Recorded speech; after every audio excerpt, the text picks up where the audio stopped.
Our family at KPRC, you know, today is anchor Bill Baesa's very last day. Yeah, friends, family, and colleagues throughout the industry are sending him well wishes as he heads into retirement. Bill, Jose Diaz-Balart here. Almost 50 years in the business. I mean, with KPRC for, well, since 1980. You can't say Channel 2 without thinking Bill Baesa. You're a groundbreaker. You're a person that many have looked up to, including myself. What a legacy of service you are leaving all of us. Bill, from the bottom of my heart, congratulations on a very well-deserved retirement. And I know you love woodworking. How about a cigar box? I'd love one. Coming from you, especially. Bill, we salute you. All the best, my friend.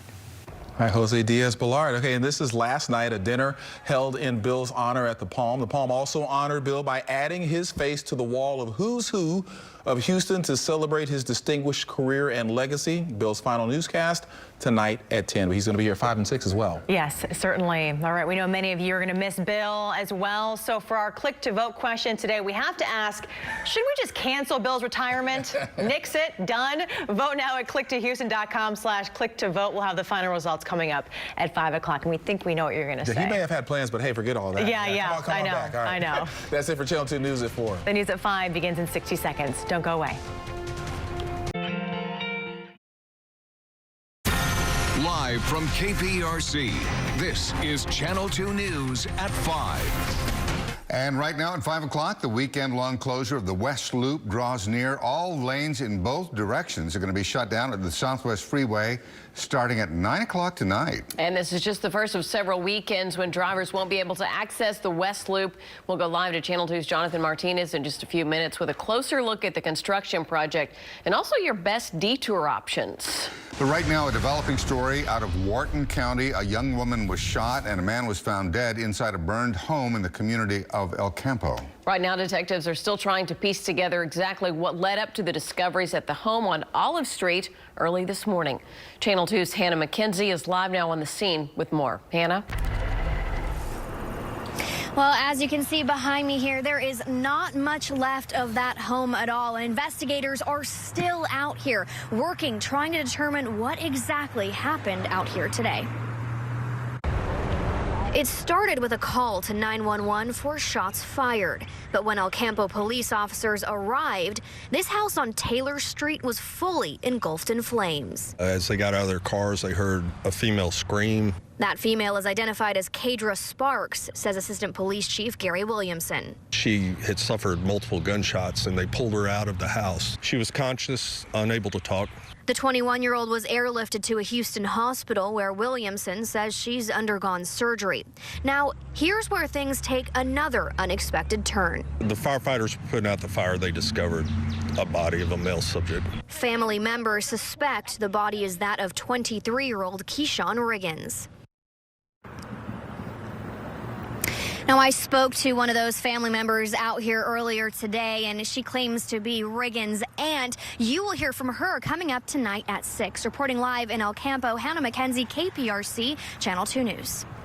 Hannah, thank you. 1 year ago, Catholic Diocese in Texas released the names of clergy members credibly abused of sexually abusing children. Some priests have gone on to face charges, but advocates say that there has not been enough accountability or transparency.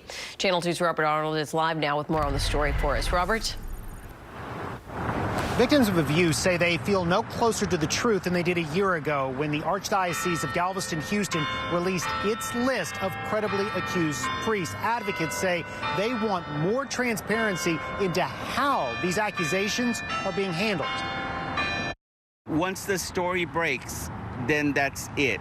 The diocese just remains quiet. Eduardo Lopez de Casas is the head of the Houston chapter of the Survivors Network of Those Abused by Priests, or SNAP. We're convinced that they remain quiet in the hope that everyone just forgets about it. Lopez specifically wants more information on investigations into accused clergy Jesus Suarez, John Keller, and Alfonso Delgado, all from the Houston area. What is happening with these priests? Where are they?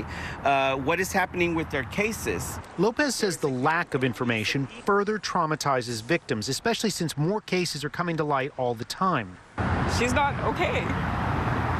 She's hurt. She's scared. Amber Moreno is talking about her daughter. She says she reported abuse at the hands of a priest in 2018 when her daughter was attending a Catholic school in Victoria. So I always believed that my daughter was sexually assaulted because of the physical contact that he had with her. Victoria police tell KPRC they originally closed the case because they did not find evidence of a crime, but now say new information has prompted them to reopen the investigation. Lopez says they are demanding the church provide regular updates on these investigations because they've endured enough silence. I think that the diocese owes this to the faithful followers they have.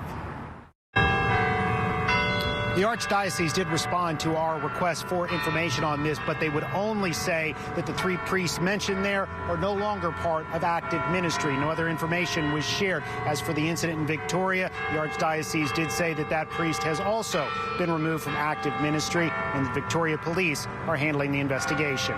Reporting live from downtown, Robert Arnold, KPRC, Channel 2 News. Thank you, Robert. Developing right now, federal investigators say a leak in a gas tank and then electrical arcing one tank to the other caused last Friday's deadly explosion at that business in Northwest Houston. And now 2 companies that supplied the chemical propylene to Wharton Grinding are being sued.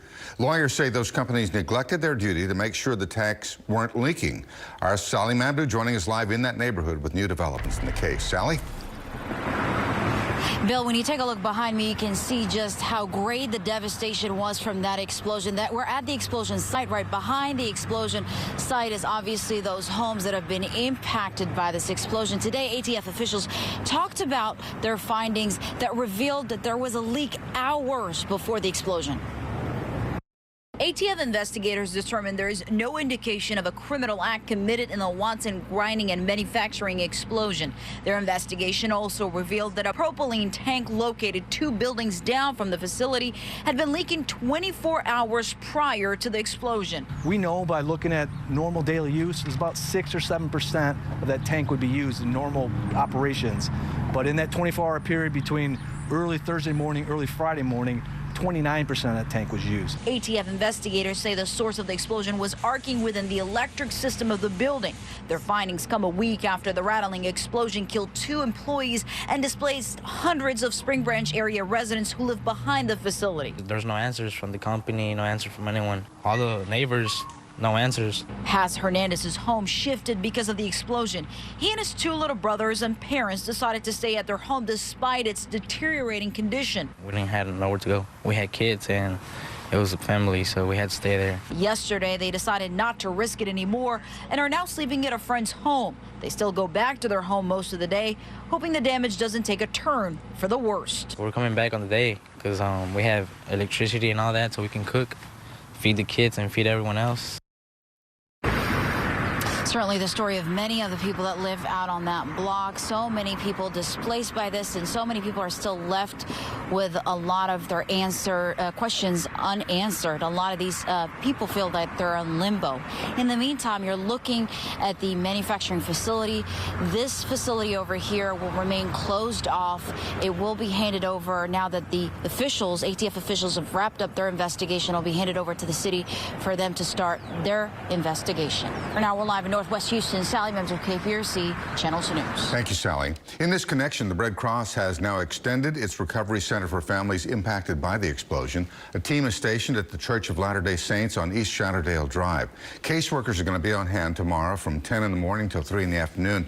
They do ask that you bring proof of address to potentially qualify for Red Cross assistance. Taking a live look over the city, and after a week that was rainy, cold, and gloomy, we're in store for, believe it or not, a phenomenal weekend. Oh, Frank likes to talk about a good weekend. I mean, it's here, isn't it? It's going to get there. We've got the sun trying to break out, and it's going to continue to do that. Highs, believe it or not, made it into the low 60s. 61, 62 at Hobby, Galveston, 61 right now. Triangle Energy Camera, 58 in Houston, 60 in Pearland with a little northwest wind at 7. We're going to clear skies out and sink those temperatures down through the 40s. We'll talk about that coming up. But a warm-up is on. on the way because we're going to get a lot of clear sky. We don't have all of that quite yet, but you'll notice I'm going to enhance this, and you'll be able to see how this cloud cover not only has been shrinking, but notice how we go from this bright white to this more gray color. So it's beginning to at least thin out a bit. So that's good news. Coming up, we'll talk about our sweater weather date night and those temperatures that drop down to the upper 30s for some of you tonight. But then a big warm up. I'll have that timeline and a cold front for next week. It's all on the board, Bill. All right, Frank, thank you. Now to one of the biggest traffic headaches Houston has seen in quite some time. Check this out. In just under 4 hours from now, the West Loop is going to shut down entirely at the Southwest Freeway. Lanes in both directions will be closed until Monday morning as part of a 6-year construction nightmare. Our Jonathan Martinez joining us live along the West Loop. Jonathan, this is just the first weekend of a nearly month-long headache initially here, right? Yeah, Bill, it's going to last 4 weekends in total. Right now, we are in the middle of the typical traffic here in the Galleria area. You know, Houston is known for traffic, but these next 4 weekends are going to be especially rough. And as we mentioned, as it stands now, this area usually gets pretty congested. We want to give you a live look overhead right now from Sky 2. We are talking about the Galleria area, the 59 and 610 interchange. Construction will be taking place for the next 4 weeks, and that'll mean a total closure of the West Loop at the Southwest Freeway as crews build new connector ramps and hang beams as well. Now, this right here is a look at the map over the area that'll be shut down along 610 in both directions starting Friday night through very early Monday morning. TxDOT says it is phase 3 of a 6-year project to improve congestion here in the area. As for those alternate routes, of course, you're going to need them. If you are on 59 and trying to go northbound on 610, well, you have to take the feeder or find one of those earlier exit or side streets. And if you're on 59 and trying to go southbound on 610, then you'll have to hit Chimney Rock or another one of those side streets. Again, these closures are expected to last about 4 weeks, but we're being told by TxDOT that there is a chance that it could wrap up sooner. Of course, all of our fingers are crossed that that will be the case. For now, we are reporting live from Southwest Houston. I'm Jonathan Martinez, KPRC, Channel 2 News. Jonathan, thank you. Super Bowl 54 just 2 days away, and even though the Texans aren't in the big game, they are still showing their class. Yes, they are. Deshaun Watson gifted an entire Super Bowl trip to a military veteran. Ari Alexander is live tonight, and I know Ari, you caught up with Deshaun today and talked about this wonderful gesture that he has made. Yeah, it was a really cool event through USAA and USO. Deshaun Watson's here in Miami doing kind of the same thing a lot of these athletes are doing, getting the culture, eating some of the food. But he decided to take some time out of his day to do some community service. He met Roger and Christy Miranda, a military family. Roger's a 22-year Army veteran, and he is now going to get to the Super Bowl. I know Deshaun and Roger Staubach talked to some fans. Deshaun spent a lot of time signing autographs. And then, of course, he met with Roger so finally they can meet in person with the guy who's getting the tickets and the quarterback who's giving them out. It's a must. It's an opportunity for myself to be able to give back, and all the things they do for us in this country. It's small for myself. This is a small little give back and appreciation to what they want to do and what they do for this country. Truly, to be able to come to the Super Bowl, to have Deshaun give us the tickets is just, it's a once in a lifetime experience that I never in a million dreams would have thought possible. Yeah, just a really nice thing that Deshaun did for Mr. and Mrs. Miranda there. Also, one of the coolest things we have here, you just run into celebrities randomly. Our great photographer, Alex Radow, saw Lizzo hanging out, coming down the escalator. We saw Kevin Hart and Pitbull doing a radio show. Ran into MC Hammer. He was not wearing Hammer pants. It was very, very disappointing. Also, some of the other celebrities, supermodel Olivia Culpo is here. I saw Ja Rule like 40 minutes ago just walking around, and just have one thing to say with you guys. You guys have been so helpful back there, back in Houston, and just want to tell you, where would I be without you? That's all. Reporting live from Miami, Ari Alexander, KPRC, Channel 2 Sports. All right, Ari, thank you. Those sweet treats from the Girl Scouts are now being delivered, and the Houston Police Department was among those getting a big shipment today. Yeah, still ahead. What a moment at the KPRC studios today as we honored our Bill Baeza on his final day before retirement. We'll show you what he received on behalf of Houston firefighters next. HEB. You're watching Channel 2, Houston's home for news. We had an incredible honor this afternoon of hosting Bill Baesa's farewell luncheon here at Channel 2 Studios. During the ceremony, Bill received something very special from the Houston Professional Firefighters Association. We want Christine Noel now to share more on the recognition for the many lives that you have touched over the years. For 4 decades, Bill Baesa, Channel 2 News. Bill Baesa has been your hometown newsman and our anchor here at KPRC. A storybook career as a true journalist that today his friends, family, and colleagues honored and celebrated on his final day before retirement. I wish you nothing but happiness in your retirement. You deserve every minute of it, so enjoy it. Love you, B. Between the many farewell messages, jokes, and advice. Thanks for being here. A surprise moment in dedication from the Houston Professional Firefighters Association, and just one of the many families Bill has touched over the years. The Dowling family. Captain Bill Dowling was critically injured in the deadly Southwest End fire in 2013.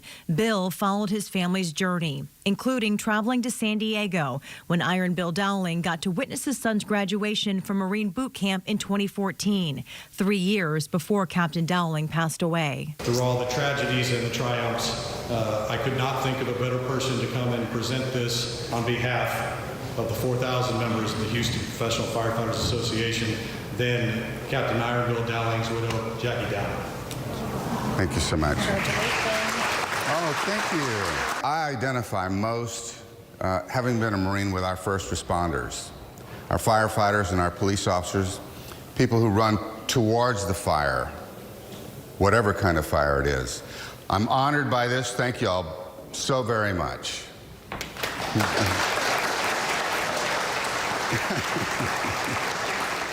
That beautiful golden axe they give you there. I appreciate that. You know, I've been to many of these, as y'all have, farewell luncheons.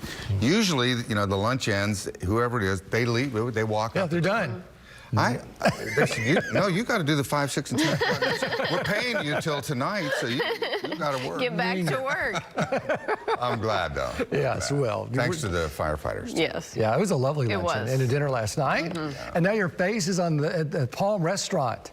Yes, it's officially painted at the Palm. I know, a shining smile. In fact, I blog about Bill in my blog today, clickhouston.com/weather, and I started with that smiling face of yours right there, and have a bunch of personal pictures in there, so people have enjoyed it so far. Taking a look back, and look at this. Tex says happy Friday and wishing Bill a happy retirement. I know, right? Well, you're sort of the head rooster around here. So thank you. Okay.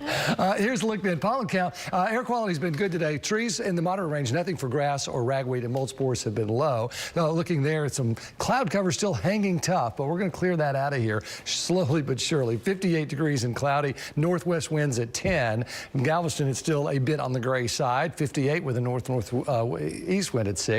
If you're headed that way, it's going to be sunny and cool. You just got to get there. 62 tomorrow, 70 on Sunday. A lot going on. The Galveston restaurant weeks continue, so some fine eating on the island. Temperatures right now low to mid 50s, 60 in Pearland. That's the warm spot, 60 in Anahuac, but generally low to mid 50s. And with this north wind and clearing sky, that's going to allow these numbers to drop right on down through the 50s. 7 o'clock, still mid 50s, but once we get to overnight into the 40s, the sky's clear. Wake up to some upper 30s. Huntsville and College Station 38, 39. 39 in Cleveland, 42 at Bush, 43 downtown, 49 down on the island, and then highs tomorrow. Not bad. Looks like we'll get to maybe 68, 67, 66 in Pearland. So 60, really mid 60s to maybe 70 across the area. Don't worry about that business. That's not going to do anything. This high is going to continue to move east. So Super Bowl weekend is going to be absolutely beautiful. Sunny, warmer 70s, Sunday into Monday and even Tuesday. But there's a front that's on the way. So between the flow out of the Gulf and the front, we have some rain chance late Monday into Tuesday, and then especially on Wednesday as that front moves through, and then colder behind it. So here's the rain Monday. Not so much. In fact, ours doesn't really add up to a whole lot Monday, Tuesday, or Wednesday. You put it all together, the heaviest rain up across the parts of the eastern and southeastern United States. For us, it looks like we're generally going to be in the half-inch range. We need some rain, but not going to get a whole lot out of it. Here's a look at your forecast then. 66 to maybe 70 in spots tomorrow, 74 Sunday, 76 to 78. So a nice warm-up. And now here comes that 70% chance of rain on Wednesday as we get cooler 30s and 40s Thursday and Friday. But a nice Groundhog Day. We'll be right back. Stay with us.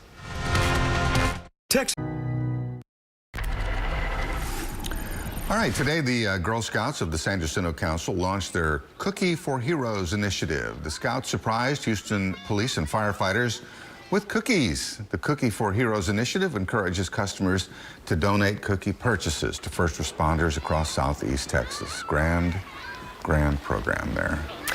Over the years, one of the things that viewers have learned about Bill is that he can't resist a Whataburger combo number 4. That's the one with cheese and jalapenos, right? Right, exactly. Today, as he wraps up his final day of work here at KPRC, it seemed only fitting that part of the celebration included a decked-out Whataburger table with Whataburger boots that Bill's going to get to keep, by the way. Some special table signs honoring his nearly 5-decade-long career, and of course, a whole stack of number 4 burgers, which he graciously shared with his friends and family here today at Channel 2.